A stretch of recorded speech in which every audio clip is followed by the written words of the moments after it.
The door slammed in Nora Merrick's face for the seventh time that evening, and she pressed one trembling hand against her swollen belly as the autumn wind cut through her worn shawl like a knife through butter. The year was 1881, and Kelton, Utah was a rough-hewn railroad town where mercy seemed as scarce as water in August, especially for a woman in her condition with no husband beside her and nowhere to lay her head when darkness fell. She had arrived on the afternoon train with her last $3 clutched in her palm and hope still flickering in her chest. But that hope was dying faster than the daylight as every respectable boarding house, every hotel, every family home turned her away with judgment written plainly across their faces. "Please," she had whispered at each threshold, but the words seemed to mean nothing in this hard place where appearances mattered more than compassion.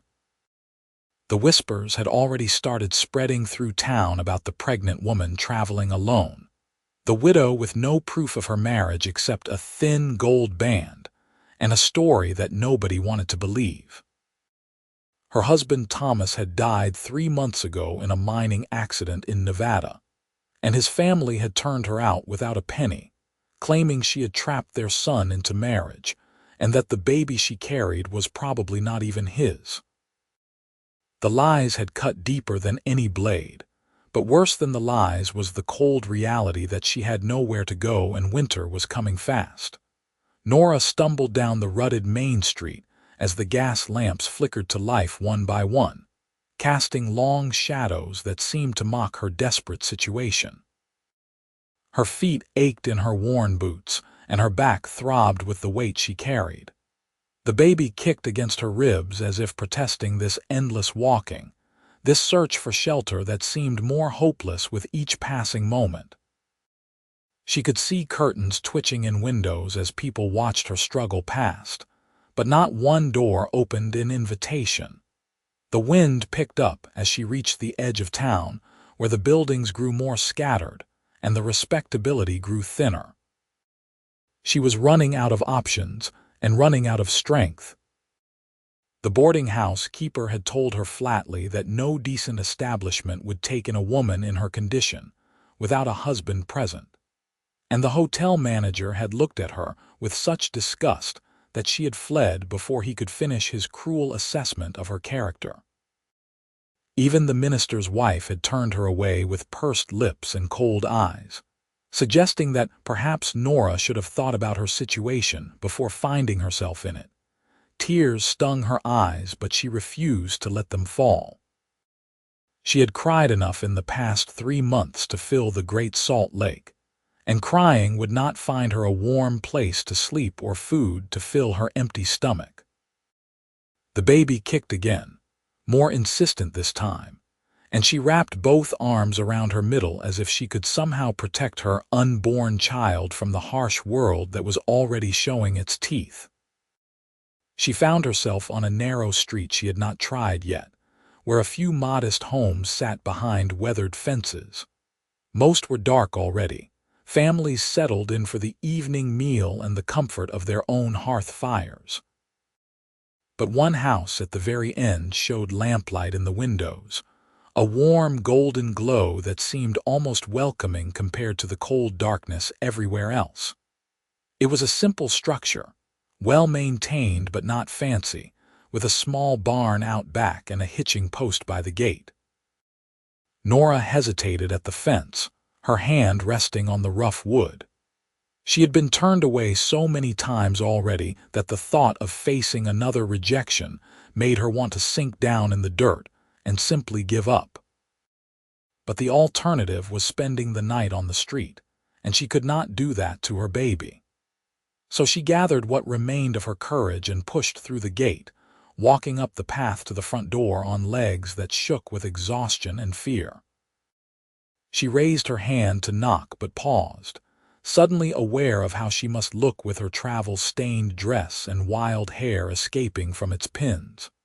She tried to smooth down her appearance, but it was hopeless, so she simply knocked 3 times and waited, her heart hammering against her ribs.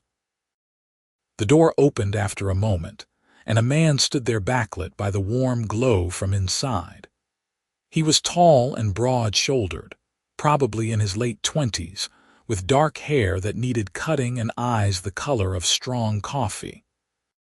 He wore working clothes, a simple shirt and trousers with suspenders, and he held a dish towel in one hand as if she had interrupted him at his evening chores. His face was weathered from sun and wind, handsome in a rugged way, with the kind of quiet strength that came from hard work and honest living. "Can I help you, miss?" he asked, and his voice was deep and steady, without the immediate coldness she had come to expect. Nora opened her mouth to speak but found her throat had closed up with emotion. She swallowed hard and tried again. "I am sorry to bother you, sir. My name is Nora Merrick, and I have nowhere else to turn. I arrived in town today and every door has been closed to me. I can pay a little for a room just for tonight, just until I can figure out what to do next." The man's eyes took in her condition, her obvious exhaustion, the desperate hope written across her face. But unlike everyone else in this God-forsaken town, his expression did not harden with judgment. Instead, something like concern crossed his features, and he stepped back from the doorway without hesitation. "You are welcome here," he said simply, and the words were like cool water to someone dying of thirst. "Come in out of the cold. You look ready to drop where you stand." Nora stared at him for a heartbeat, unable to believe that someone was actually inviting her inside, actually showing her kindness without conditions or questions. Then her eyes filled with tears despite her best efforts, and she stumbled across the threshold into the warmth of his home. The interior was simple but clean, with sturdy furniture and a fire crackling in the stone fireplace. The smell of cooking filled the air, something savory that made her empty stomach clench with hunger. The man closed the door behind her and gestured toward a chair near the fire. "Sit down before you fall down," he said, his tone gentle but firm. "When did you last eat?" "Yesterday morning," Nora admitted, sinking into the chair with a gratitude that went bone deep. The heat from the fire seemed to wrap around her like a blanket, and for the first time in hours she felt like she could breathe properly. The man shook his head and moved toward the kitchen area at the back of the room. "That will not do. I have stew on the stove and fresh bread. You will eat first, and then we can talk about whatever else you need." "I do not even know your name," Nora said, her voice breaking slightly. "Why are you helping me when everyone else turned me away?"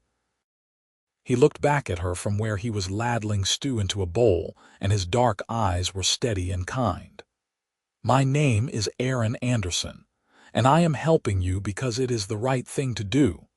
This town has a lot of good people in it, but sometimes fear makes folks forget their compassion. They see a woman alone in your condition, and they make assumptions, worry about their reputations, think about what the neighbors might say. But I figure if a person needs help and I can give it, then that is what I ought to do. The rest is just noise." He brought her the bowl of stew with a thick slice of bread, and Nora took it with shaking hands.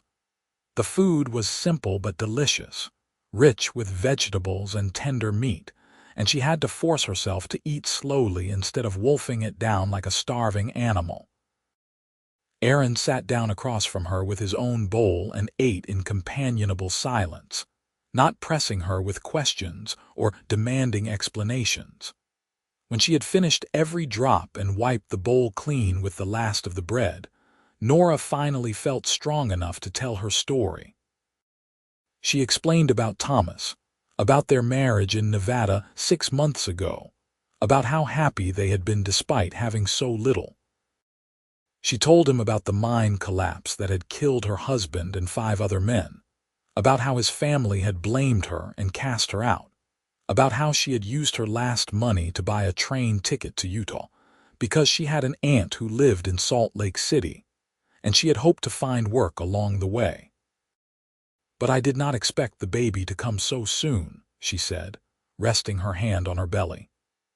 The midwife in Nevada said I had another 2 months at least, but I think she was wrong.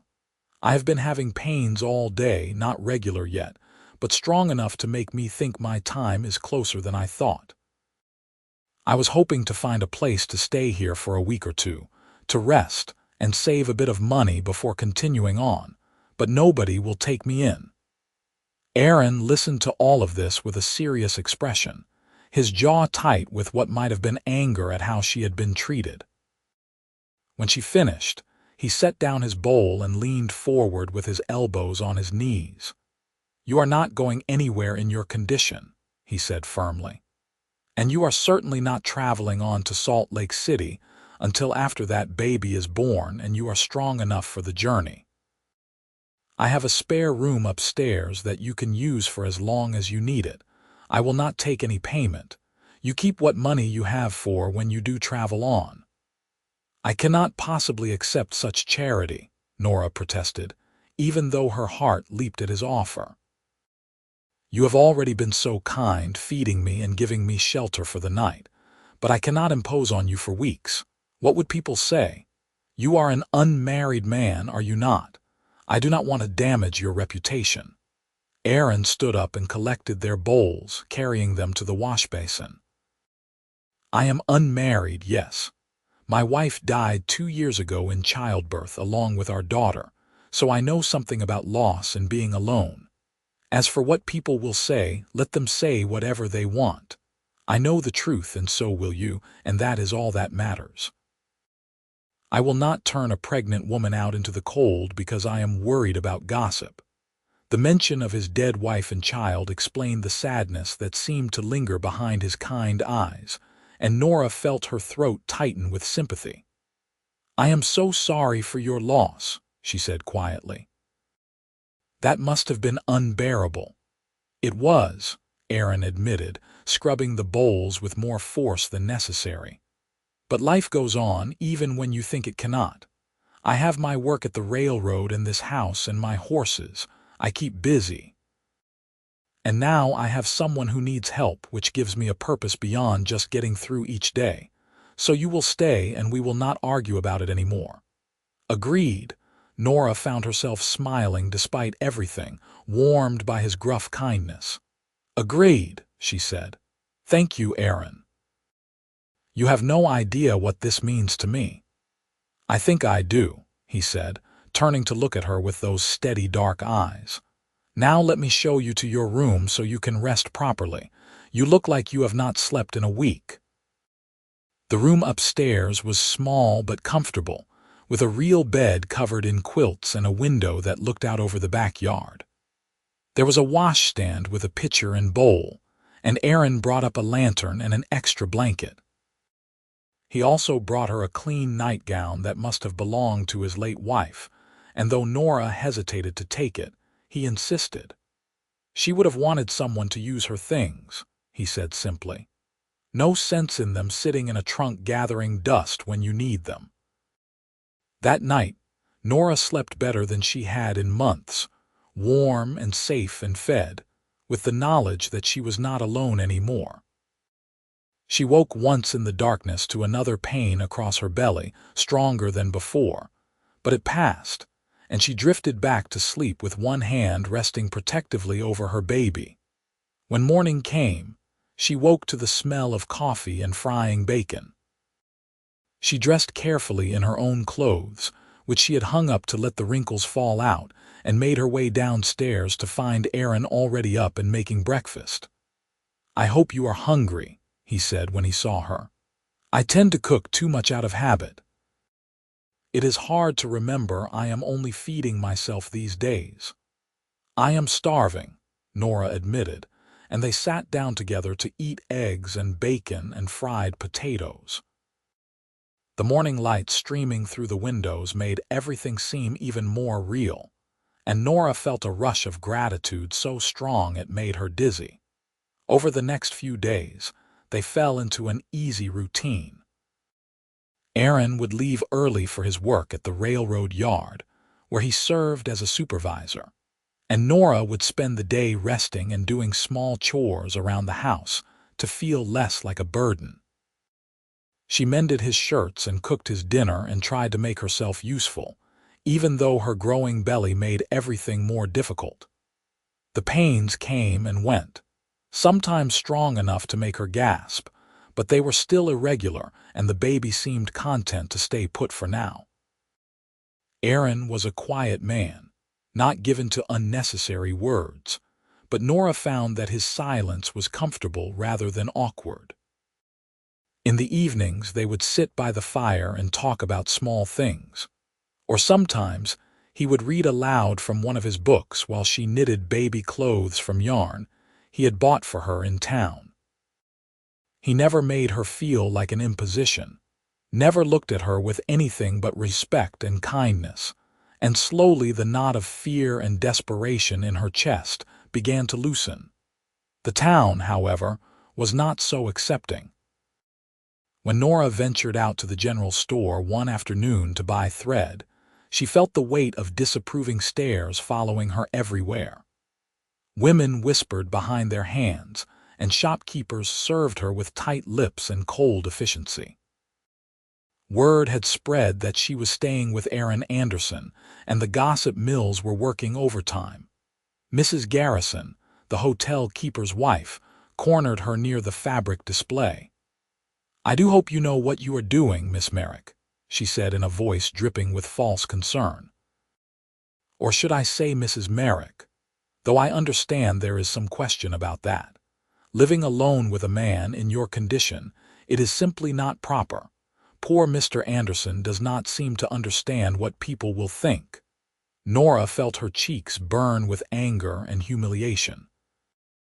Mr. Anderson has been nothing but a gentleman. He took me in when everyone else, including you, turned me away. If people want to think badly of that kindness, then that says more about them than it does about us.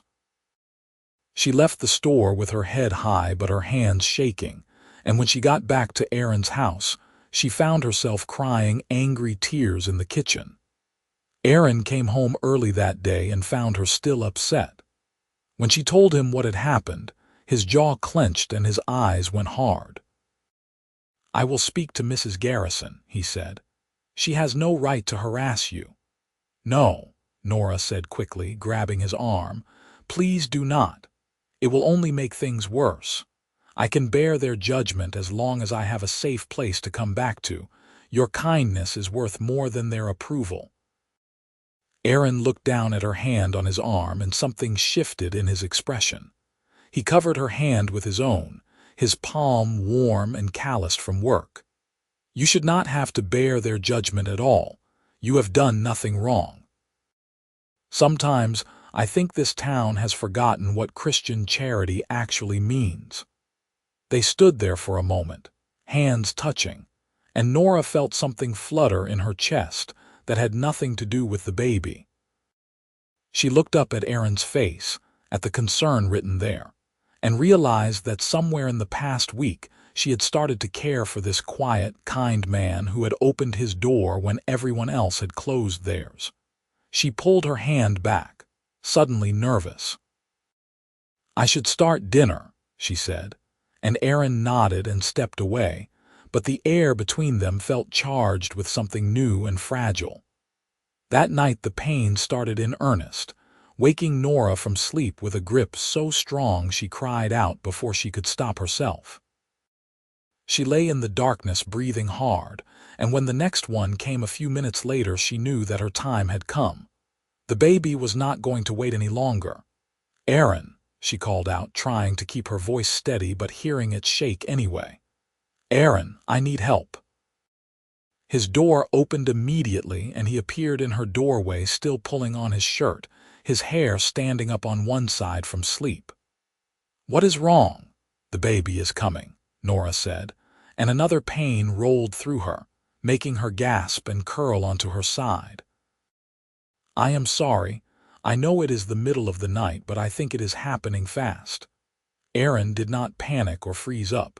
He moved into action with calm efficiency, helping her sit up and lighting more lamps. "I will get the doctor," he said. Will you be all right for 10 minutes?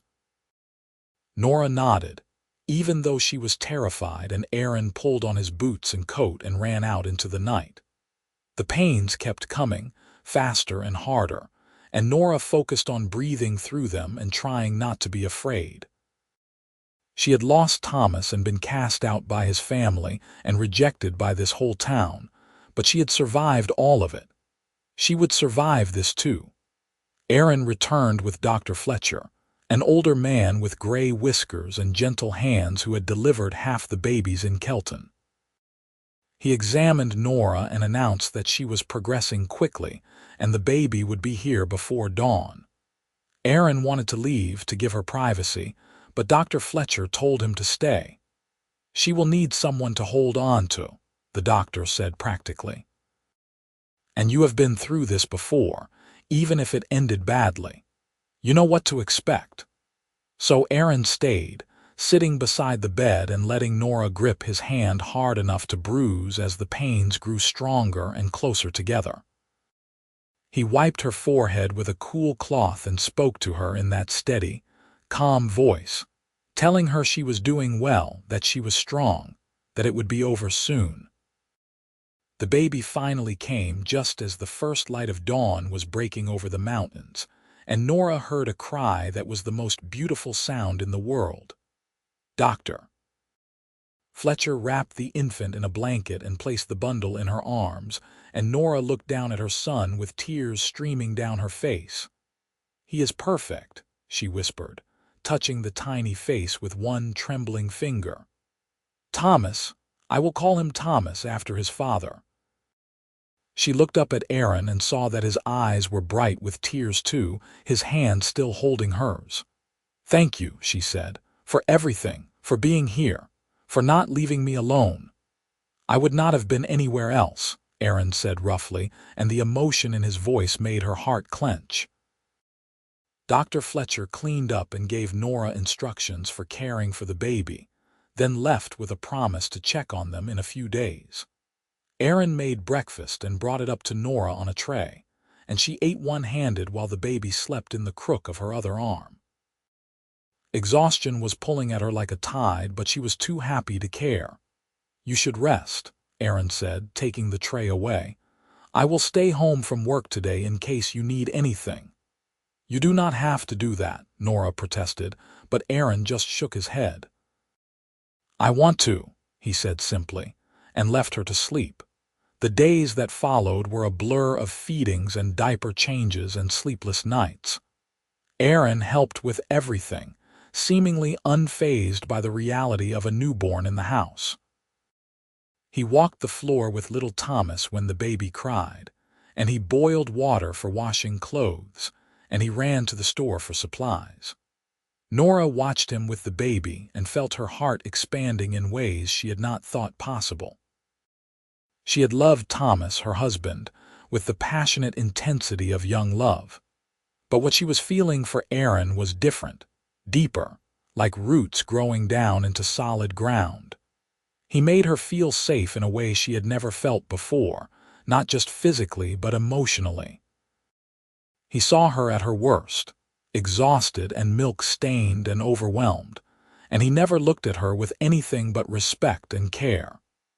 One evening when the baby was 2 weeks old, Nora came downstairs to find Aaron asleep in his chair by the fire, his head tilted back and his face peaceful in sleep. She stood watching him for a moment, this man who had changed everything for her, and she knew with absolute certainty that she was falling in love with him. The realization both thrilled and terrified her. She had been a widow for such a short time. Was it wrong to feel this way so soon? And what if Aaron did not feel the same? He had been kind to her, yes, but maybe that was all it was. Maybe she was reading too much into his actions, seeing love where there was only charity. But then Aaron opened his eyes and caught her watching him, and the way he looked at her, soft and warm and tender, told her that maybe she was not wrong after all. Is Thomas asleep? He asked quietly, sitting up and rubbing his neck. Finally, Nora said, moving to sit in the other chair. That child has powerful lungs. He certainly does, Aaron agreed with a small smile. Then his expression grew more serious. Nora, I have been thinking. You have been here almost a month now, and you are welcome to stay as long as you want, but I know that was not your original plan. You wanted to get to Salt Lake City to your aunt. If that is still what you want, I will help you get there. I will buy your ticket and make sure you have enough money to get settled. Nora felt something cold settle in her stomach. Do you want me to leave? She asked, trying to keep her voice steady.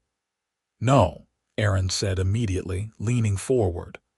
That is not what I am saying at all. I just do not want you to feel trapped here, obligated to stay because I helped you. You have your own life to live, your own plans. I do not want to be the reason you give those up. What if I want to give them up? Nora asked, her heart pounding. What if I want to stay here in this house with you? Aaron stared at her, and she saw hope flare in his dark eyes. What are you saying? Nora took a deep breath and let the truth spill out. I am saying that I care for you, Aaron. More than I should, probably, more than I expected to. You have been so good to me and to Thomas. You make me feel safe and valued and seen. I know it has not been long since my husband died, and maybe it is too soon for these feelings, but they are there anyway, and I cannot pretend otherwise. Aaron stood up and crossed to her, kneeling down beside her chair so they were at eye level. He took her hands in his, and his touch was warm and sure. It is not too soon, he said firmly. Life is too short and too hard to waste time pretending we do not care for each other. I have been falling for you since the night you showed up at my door looking so lost and brave at the same time. I love the sound of your voice in this house, the way you hum while you cook, the way you look at your baby with such fierce love. I love everything about you, Nora. And if you will have me, I want you to stay, not as a guest, but as my wife. Nora felt tears spilling down her cheeks, but they were happy tears this time. Are you sure? I come with complications. I have a baby who is not yours, a reputation that is already damaged, a past that is messy and painful. I am absolutely certain, Aaron said, reaching up to wipe away her tears with his thumb. Thomas is part of you, which means he is part of what I am choosing. I will love him as my own because he is yours. As for your reputation, we will fix that by making you an honest woman. And your past is what brought you to my door, so I cannot regret it even though I regret that you suffered. Say yes, Nora. Say you will marry me and let me take care of you and Thomas for the rest of our lives. Yes, Nora whispered, and then louder. Yes, I will marry you. Aaron stood and pulled her up into his arms, holding her carefully but firmly against his chest. She could hear his heart beating fast and strong beneath her ear, and she wrapped her arms around his waist and held on tight. They stood there for a long moment, just holding each other, and Nora felt like she had finally come home. They were married 3 weeks later in a quiet ceremony at the church, with only Dr. Fletcher and his wife as witnesses. The minister had been reluctant at first, concerned about the appearance of impropriety. But Aaron had been so firm and Nora so obviously in love that he had relented. Nora wore a simple blue dress that Aaron had bought for her, and Aaron wore his best suit, and when they said their vows, Nora felt like her heart might burst with happiness. The town gossips had a field day, of course, speculating about whether Aaron was the real father of the baby, whether Nora had trapped him the same way people claimed she had trapped her first husband, whether the whole thing was scandalous. But Aaron and Nora did not care. They had each other and baby Thomas, and that was all that mattered. They settled into married life with an ease that surprised them both. Aaron had been alone for so long that he had forgotten what it was like to have someone to come home to. And Nora had been so lost that she had forgotten what it felt like to be truly wanted. Together they created something warm and real, a partnership built on mutual respect and growing affection that deepened with every passing day. Thomas thrived, growing chubby and content, and Aaron was as devoted to the baby as if he were his own blood. He would spend hours playing with the child, making silly faces and singing off-key songs, and Nora would watch them together with her heart full to bursting. Aaron had lost his own child before he ever got to know her, and watching him love Thomas with such fierce tenderness healed something broken in both of them. Winter came hard and cold to Utah that year, with snow piling up in drifts and the wind howling down from the mountains. But inside Aaron's house, now their house, everything was warm and bright. They decorated for Christmas with pine boughs and candles, and Aaron surprised Nora with a rocking chair he had built for her in the barn, smooth oak with her initials carved carefully into the back. "So you have somewhere comfortable to rock Thomas," he explained, but Nora knew it was about more than that. It was about making her feel like she belonged here, like this was truly her home. On Christmas Eve they sat by the fire with Thomas asleep in Nora's arms, and Aaron pulled out a small wrapped package. "I have something for you," he said, looking almost nervous. Nora opened it carefully to find a delicate silver locket on a chain. Inside were 2 tiny spaces for photographs. "I thought you could put Thomas in one side," Aaron said quietly. "And maybe someday, if we are blessed with another child, we can put their picture in the other side." "It is beautiful," Nora said, her voice thick with emotion. She had a gift for him too, a new leather belt she had made herself with his initials tooled into it. It was not fancy, but it was made with love, and Aaron's face lit up when he saw it. "I will wear it every day," he promised, and he leaned over to kiss her gently. The kiss was sweet and warm, full of promise and affection, and Nora felt desire stir in her belly for the first time since Thomas's birth. They had been sharing a bed for a few weeks now, but Aaron had been patient, waiting for her to heal and be ready, never pushing or demanding. But now she was ready, and when she pulled back from the kiss, she saw the same desire reflected in his eyes. That night, they came together as husband and wife in every sense, and it was gentle and passionate and absolutely right. Afterward they lay tangled together under the quilts, and Aaron traced patterns on her shoulder with his fingertips. "I never thought I would feel this way again," he admitted. "After my wife died, I thought that part of my life was over. I was just going to work and exist and get through each day. But then you showed up at my door and everything changed. You brought life back into this house, back into me." "You saved me," Nora said, turning to look at him in the darkness. "I was so lost and alone and terrified. You did not just give me shelter, you gave me hope. You gave me a future. I will spend the rest of my life being grateful for the night you opened your door." "You do not need to be grateful," Aaron said, pulling her closer. "You just need to be happy. That is all I want, Nora, to make you happy." "I am happy," she whispered. "Happier than I ever thought I could be." The winter passed in a cocoon of domestic contentment. Aaron worked at the railroad and Nora kept the house and cared for Thomas, and in the evenings they would come together as a family. The town slowly began to accept their marriage, though there were still those who whispered and judged. But Aaron's steady presence in the community and Nora's quiet dignity eventually won over most of the doubters. Dr. Fletcher and his wife became good friends, as did some of Aaron's colleagues from the railroad and their wives.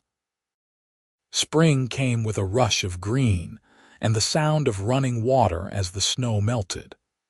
Thomas took his first steps in the muddy backyard, and Aaron celebrated like he had won the lottery.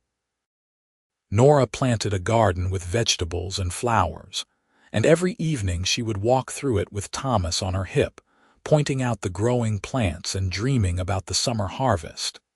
It was during one of these evening walks that Nora realized she was pregnant again. Her monthly courses had not come in over 2 months, and she recognized the tender fullness in her breasts and the faint nausea that came in waves. She was both thrilled and nervous. Part of her worried that Aaron might see this pregnancy as different from her pregnancy with Thomas, that he might favor this child who was actually his. But when she told him that night after Thomas was asleep, Aaron's reaction put all her fears to rest. "A baby," he breathed, his hand going immediately to her still flat stomach. "Our baby. I mean, Thomas is our baby too, but this one we made together. Oh, Nora, I am so happy I could shout. Do you feel all right? Are you sick? Do you need to sit down?" Nora laughed at his fussing and pulled him down for a kiss. "I am fine. Better than fine. I am happy too, scared but happy." "Why scared?" Aaron asked, concern creasing his brow. "Because I know what you lost before," Nora said quietly. "I know how much it hurt when your first wife and daughter died. I am scared something will go wrong and you will have to go through that pain again." Aaron cupped her face in his hands and looked at her with such intensity that it took her breath away. "Listen to me. What happened before was a tragedy, but it was not my wife's fault, and it was not something we could have prevented. The doctor said it was just bad luck, one of those things that happen sometimes. I am not going to spend this pregnancy living in fear of losing you. I am going to trust that everything will be fine, and I am going to take care of you every step of the way. We will get through this together, and come winter, we will have another baby to love." His confidence was infectious, and Nora felt her fear ease. "Together," she agreed, and sealed it with another kiss. The pregnancy progressed smoothly, though Nora was more tired than she had been with Thomas. Aaron took over more of the household chores without complaint, and he would often send Nora to rest while he handled Thomas's bedtime routine. The baby grew big and strong inside her, kicking vigorously enough to make Aaron laugh when he felt the movements through her belly. "That one is going to be a fighter," he predicted, "just like the mother." Summer was hot and long, and Nora spent most of it sitting in the shade with Thomas playing at her feet. Her belly grew enormous, and Dr. Fletcher joked that she might be carrying twins. But when he examined her, he confirmed it was just one very large baby, likely to come a bit early given the size. He was right. In late October, when the leaves were turning gold and red and the air had that crisp bite of approaching winter, Nora went into labor. This time she was not alone and frightened in a strange house. She was in her own bedroom with her husband beside her and Dr. Fletcher attending, and even though the pain was just as intense as before, she felt safe and supported. The baby came faster than Thomas had, and when Dr. Fletcher announced that it was a girl, Aaron actually whooped with joy. He cradled his daughter with trembling hands, and Nora watched tears stream down his face as he looked at the tiny, perfect person they had created. "She is beautiful," he whispered. "She looks just like you." "She has your chin," Nora said, exhausted but happy. "What should we name her?" They had discussed names but never settled on one, both superstitious about deciding too early. Now Aaron looked down at his daughter and said, "What about Anna? It was my mother's name. She would have loved you so much." "Anna Anderson," Nora said, testing it out. "I love it." "Welcome to the world, Anna." Thomas was fascinated by his baby sister, wanting to touch her gently and help with everything. Aaron was careful to give the toddler plenty of attention, never wanting him to feel displaced or less important. But Thomas seemed to take to his role as big brother naturally, and watching him try to share his toys with the infant was one of the sweetest things Nora had ever seen. The next few years passed in a blur of child rearing and homemaking. Money was sometimes tight on Aaron's railroad salary, but they always had enough for what they needed, and a little left over for small treats. Aaron was promoted to a senior supervisor position, which came with better pay and more responsibility. Nora took in sewing work when the children napped, adding to their savings for the future. Thomas grew into a bright, energetic boy who looked so much like his biological father that sometimes it made Nora's heart ache. But he adored Aaron completely, calling him Papa without any prompting, and Aaron loved him with a fierceness that proved biology had nothing to do with real parenthood. Anna was a sweet-tempered child who loved to sing and help in the garden, and watching her grow was a joy that healed the last of the grief Aaron carried from losing his first daughter. When Thomas was 5 and Anna was 3, Nora found herself pregnant again. This time she was not surprised, and Aaron was absolutely delighted. He had mentioned more than once that he wanted a big family, enough children to fill the house with noise and laughter. "I want all the things I missed the first time around," he had told her one night. "I want to watch them grow up and teach them things and embarrass them when they bring home sweethearts. I want to be there for all of it." This pregnancy was harder than the previous two. Nora was exhausted all the time and suffered terrible sickness in the early months. Aaron worried constantly, fussing over her like a mother hen until she finally told him to stop, or she would lose her mind. But his concern came from love, and she could not really be angry at him for caring so much. The baby was born in April during a warm spring rain, and this time it was another boy. They named him Andrew, and he came into the world screaming his displeasure at the top of his lungs. He was colicky and demanding, nothing like the relatively easy babies Thomas and Anna had been, but Nora and Aaron took turns walking him through the night, and somehow they survived those first exhausting months. Life settled into a comfortable rhythm. Aaron worked and came home to a house full of noise and activity. Nora managed the household and the children with capable efficiency, and they stole moments of romance when they could, quick kisses in the kitchen and whispered conversations after the children were asleep. The town that had once judged them so harshly had fully accepted them now. Nora had proven herself to be a devoted mother and a valuable member of the community, volunteering at the church and helping out when neighbors needed assistance. Aaron's steady work ethic and honest nature had always been respected, and his happy family life seemed to prove that he had made the right choice in marrying Nora, despite the scandal. On their 5th wedding anniversary, Aaron surprised Nora with a trip to Salt Lake City.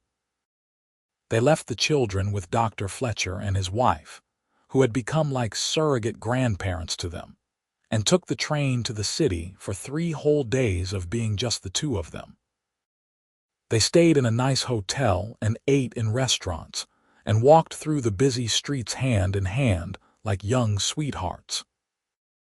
On the 2nd day, Aaron took Nora to a photographer's studio, and they had their portrait taken, both of them dressed in their finest clothes and looking at the camera with serious expressions that dissolved into laughter the moment the photographer was done. That night in their hotel room, Aaron gave Nora a small velvet box. Inside was a ring, a real wedding ring with a small diamond that caught the light and threw rainbows across the walls. "I never gave you a proper ring when we got married," Aaron said, sliding it onto her finger next to her simple gold band. "I want you to have something beautiful, something that shows the world how much you mean to me." Nora threw her arms around his neck and kissed him deeply, and they spent the rest of the night showing each other in every way possible how much they were loved. The train ride home was bittersweet. They had enjoyed their time alone, but they missed the children terribly and were eager to get back to them. When they walked through their front door, and 3 small bodies came running to hug them, Nora felt like her heart might explode with happiness. "I missed you so much," she told them, kissing each face multiple times. "Did you behave for Dr. Fletcher and Mrs. Fletcher?" "Mostly," Anna said honestly, which made the adults laugh. That night after the children were in bed, Aaron and Nora stood in the kitchen together washing dishes. It was such a mundane task, but Nora felt overwhelmed with gratitude for this simple, beautiful life they had built. "You ever think about that night I showed up at your door?" she asked quietly. "About how different things could have been if you had turned me away like everyone else?" Aaron dried his hands and turned to face her, pulling her into his arms. "I think about it sometimes," he admitted, "but not with regret or fear. I think about it with gratitude. You needed help and I was able to give it, and in doing so I got everything I ever wanted. You and our children are the best things that ever happened to me, Nora. Every single day I wake up thankful that you knocked on my door." "You saved my life," Nora said, her voice catching. "You and your kindness when I needed it most. You gave me a home and a family and love I never expected to find. I will never stop being grateful for you." Aaron Anderson. "Then we are even," Aaron said with a smile, "because I will never stop being grateful for you." They stood there in the kitchen holding each other as the house settled into nighttime quiet around them. Two people who had found each other in the midst of hardship and built something lasting and true. The years continued to pass with the steady rhythm of family life. Thomas grew tall and serious, with a love for books that Nora encouraged by reading to him every night. Anna remained sweet-natured and creative, always making up songs and stories to entertain her brothers. Andrew grew out of his colicky phase and became a rambunctious, adventurous child who was constantly getting into mischief. When Thomas was 9, Aaron began teaching him about the railroad business, taking him to work sometimes on Saturdays so he could see what his father did. Thomas was fascinated by the machines and the engineering, and Aaron glowed with pride watching his son's quick mind grasp the concepts. Anna helped Nora in the house and garden, learning to cook and sew and keep house. But Nora made sure to encourage her daughter's creativity too, buying her a small journal to write down her stories and praising her imaginative games. Andrew was still too young for much beyond basic lessons, but he tagged along after his older siblings and absorbed everything like a sponge. He worshipped Thomas and drove Anna crazy with his constant need to be involved in whatever she was doing through it all. Aaron and Nora's love for each other only deepened. They had the kind of partnership that came from weathering life's storms together and coming out stronger on the other side.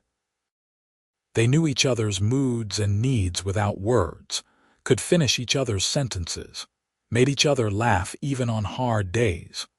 One evening when the children were all finally asleep, Nora and Aaron sat on the back porch watching the stars come out. It had been a long day, with Andrew skinning his knee and Anna having a tearful disagreement with a friend and Thomas struggling with his arithmetic homework. But now the house was quiet, and they had a few precious moments to themselves. "Do you ever regret not going to Salt Lake City to find your aunt?" Aaron asked suddenly. "You never talk about her, but I know that was your original plan. Do you wonder what your life might have been like if you had made it there?" Nora considered the question seriously. "I wrote to her about a year after we got married," she admitted, "to let her know I was all right and where I had ended up.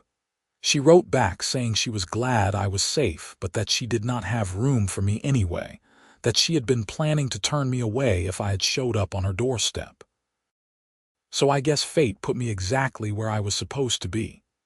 "On my doorstep," Aaron said with satisfaction. "On your doorstep," Nora agreed. "And I would not change a single thing, Aaron.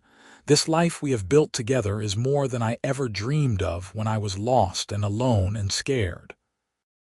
You gave me everything I needed and so much more that I did not even know to hope for." Aaron reached over and took her hand, lacing their fingers together.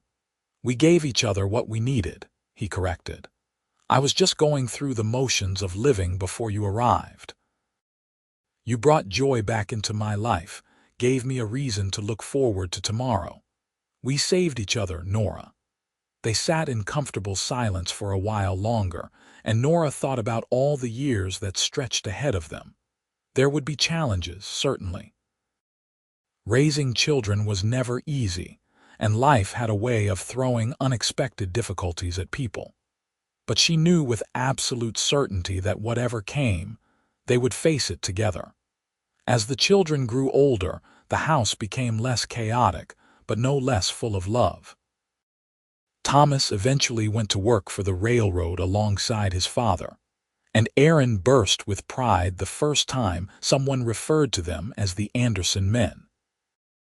Anna showed a talent for teaching and began helping at the small school in town, working with the younger children, and discovering she had a gift for making learning fun. Andrew proved to be the wild card, always restless and looking for adventure. When he was 16, he announced he wanted to go west to California to seek his fortune.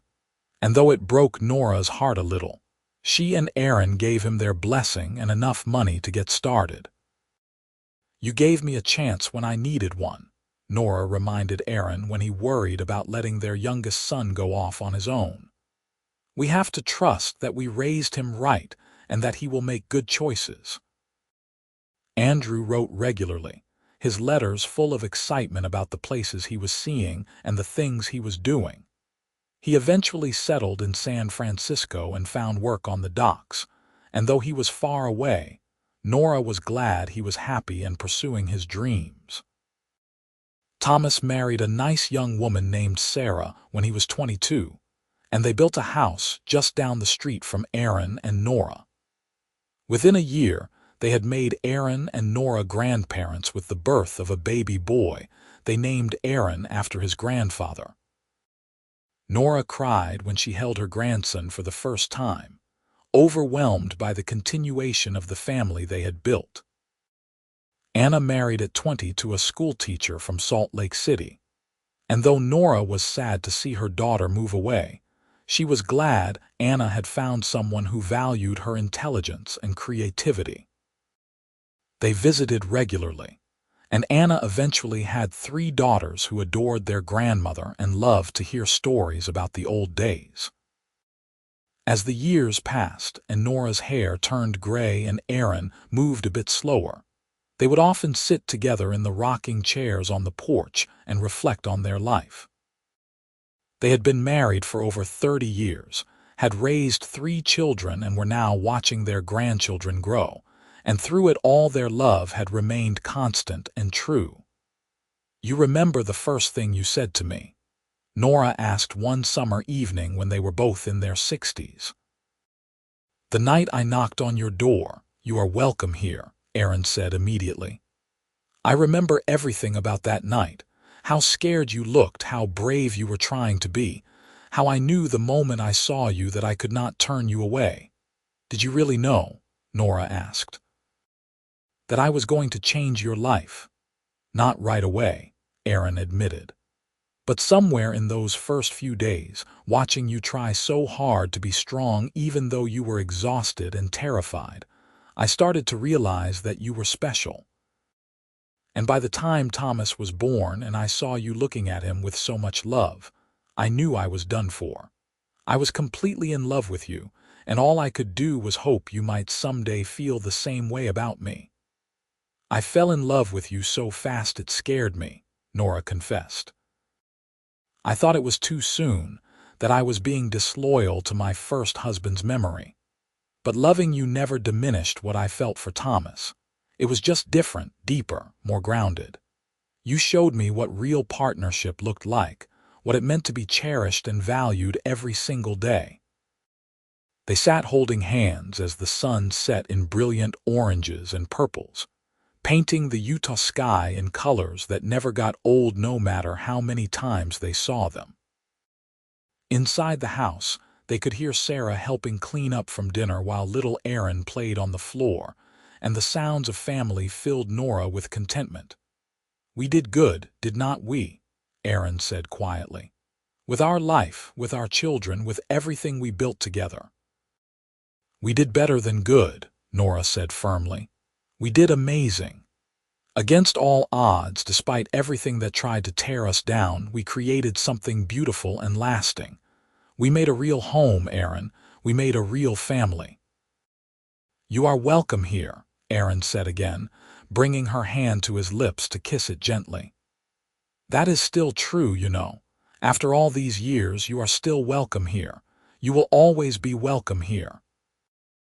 Nora felt tears prick her eyes, the good kind of tears that came from overwhelming happiness. "And you saved me," she said. "You opened your door and you saved my life in every way a person can be saved. I love you, Aaron Anderson. I will love you until my last breath and beyond." "I love you too," Aaron said. "My Nora. My wife. My everything." They sat together as the stars began to appear, two people who had found each other when they both desperately needed saving and who had built a life together that was worth more than all the gold in California. The pregnant widow who had been turned away from every door had found not just shelter behind Aaron's door, but a home and a love that would last forever. And the lonely widower who had opened his door to a stranger in need had found his heart opened as well, filled with more joy than he had ever thought possible. Their story was not one of grand gestures or dramatic proclamations, but of quiet acts of kindness that grew into lasting love. It was a story of two broken people who helped each other heal, of a family built on choice and love rather than just blood, of a community that eventually saw past scandal to recognize genuine devotion. And years later, when their grandchildren asked how Nora and Aaron had met, Nora would smile and say it was a cold autumn night in Kelton, Utah, when she had nowhere to turn and Aaron had opened his door and said 5 simple words that changed everything. "You are welcome here."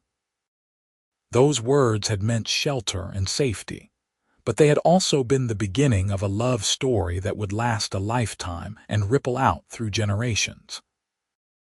They were words spoken in kindness that became a foundation for everything that followed, and they remained true through all the years that came after.